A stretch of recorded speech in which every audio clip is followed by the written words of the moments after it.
Item number 4, City Manager Update. Mr. Freitag. Good evening, council members, ladies and gentlemen. Wanted to provide a quick update on what's going on in the city. Some things that I thought everyone should know. First of all, this past week we received our final CDBG and home funding allocations for 2015. You know, the numbers are important, but really the bottom line is what's written out to the right there, and that is in both categories of funding, the city's seeing less funding this year than we did last year, and I imagine that that's probably the trend that we'll see in the future. And so I think it's very important for us all to recognize that that potentially is a dwindling resource, and we need to look for creative ways to make sure that we're taking better care of our lower income families here in the city. Next thing is just an update on kind of where we're at this year, here at the end of February, beginning of March, on snow and ice removal activities. You know, so far we've done 7 pre-planned anti-icing events. We've laid down partial salt events 8 times, full salt 5, a full plow 5, and downtown snow removal pre-planned twice. And although that, you know, people may question, is that, you know, on par or off par? At this point in the year, you know, we're pretty much tracking with where we were last year. We had a lot more snow and a lot more cold last year, but the number of events has been just as significant this year, and so no significant savings, if you will, forecast for 2015. One thing that is good news is from the water utilities perspective. In the month of January last year, you know, a whole lot of water main breaks. This January, significantly fewer. Only a total of 18 water main breaks, which was a 61% decrease. And so that's a good news story from our infrastructure as far as it upholding or standing up to the cold. And then the last thing was last council meeting, we had a comment made from one of our citizens about the nature or the professionalism of our fire department responding to a fire.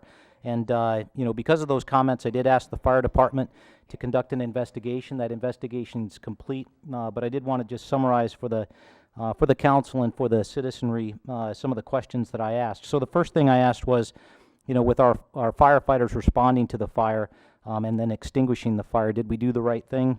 Should we have done things differently, or could we have done things better? Bottom line is that our procedures for extinguishing this fire were not only appropriate, but they were effective. As far as could we have done some things better, these are internal things that the fire department's going to be able to work on, but they don't have anything necessarily to do with extinguishing the fire, and that is that we could have improved as far as our radio communications, how the crews talked with each other. So we got some work to do there. I think that's kind of a norm for any agency operating via radio.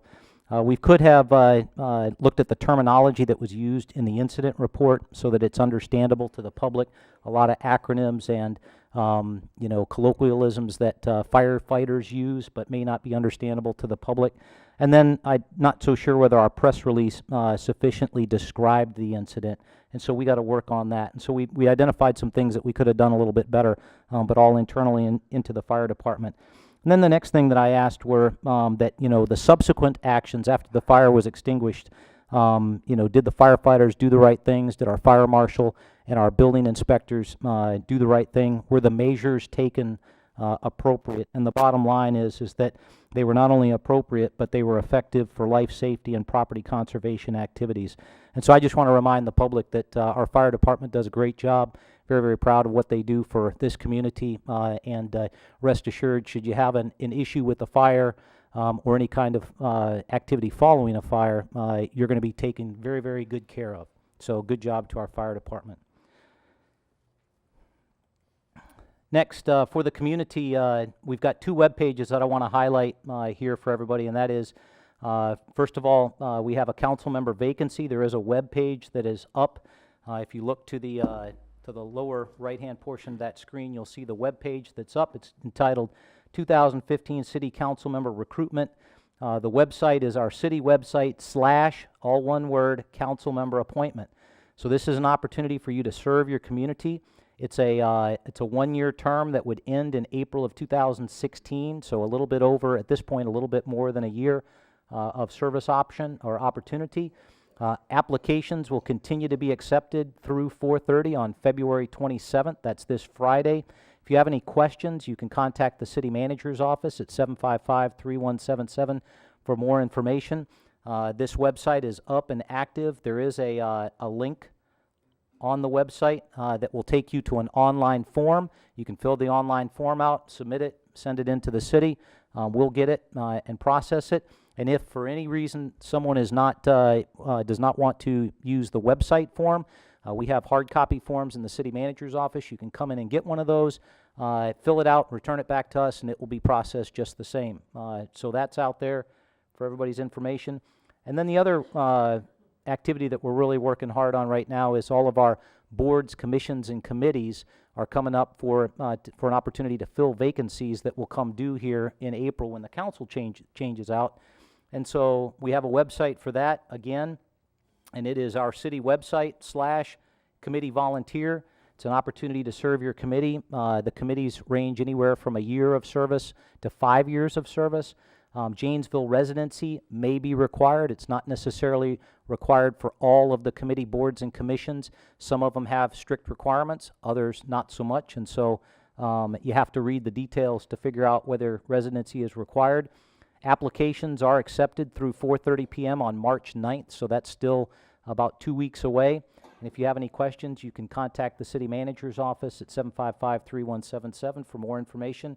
And I would tell you the way that this website is laid out is that there are links to all the different committees, boards, and commissions that are open. You click on those, it gives you all the details of that particular commission, board, or committee, gives you the requirements, gives you the normal duties, the length of service, etc., and you can go ahead and submit an application. And if you don't want to fill out one of these applications, you can always come by the city manager's office, pick up a hard copy, fill it out, and return it to the city. And so we've got that out there for you. Some upcoming events. February 26th is some SAFE training. It's sponsored by Mercy Health System and JPD at Mercy Center from 5 to 7. And if you want to register, you can register by calling 756-6100. There is Family Swim and Gym at Marshall Middle School this Friday evening from 6:30 to 8:30 p.m. And something near and dear to everybody in Janesville seems to be what's going to happen with I-39-90 and the expansion of that. Well, Wisconsin DOT is holding an open house addressing the central segment, and that's the segment from Janesville up to Edgerton. They're going to do that at the project field office. That's 111 Interstate Boulevard in Edgerton, and that's from 3 to 7 p.m. There's no formal presentation, so if you go, there'll be wingboards and charts up, and you can ask questions to the people that are working this issue. But this is an opportunity for you to get updated on what's happening on that interstate expansion project between Janesville and Edgerton. And then lastly, just a plug for our JPD. They're holding their annual awards night out at Rotary Gardens beginning at 6:30. If anyone wants to come, cheer on the JPD and tell them that they're doing a great job, which they do for us each and every day, I encourage you to participate in that. Got some great awards going on. And then lastly, there we go. I encourage everybody to stay connected to the city of Janesville. A lot of information out there, specifically on the website, but we're trying to hit just about every avenue that we can. And so Park Place Views is a public information TV program that we run on JATV. That's Charter Channel 994. This month's show is me, the city manager, and then our finance director, Tim Allen. We're talking about the 2015 budget. Encourage you to check that out. You can always visit our website. You can also subscribe to receive emails, press releases, updates, emergency notifications. You can do that by going to our website /email lists, and then you just become one of the receivers of those messages when they come out. So great opportunity to get information. And then lastly, you can always like us on Facebook, follow us on Twitter, or receive emergency updates and alerts on Nixle. And pending any questions, that's all I have this evening. Thank you, Mr. City Manager. Any questions for the city manager, please? Seeing none, thank you.